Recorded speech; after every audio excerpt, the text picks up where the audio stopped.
What a fine day it is, isn't it everybody? Do watch a tutorial video And in today's tutorial video, I will be showing you guys how you guys can log in into your NatWest online banking account.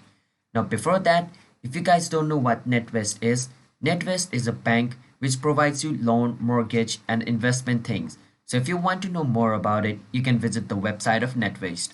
And if you guys are new to our channel app tutorial, then don't forget to hit that like and subscribe to our YouTube channel with notification on. And let's move on with the video now, shall we?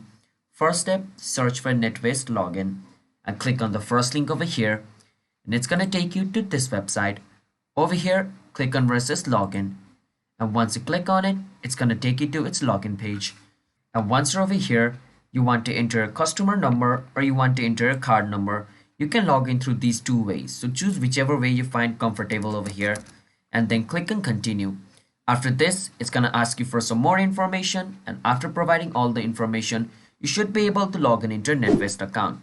So hope you guys understand. Don't forget to hit the like and subscribe, and bye bye.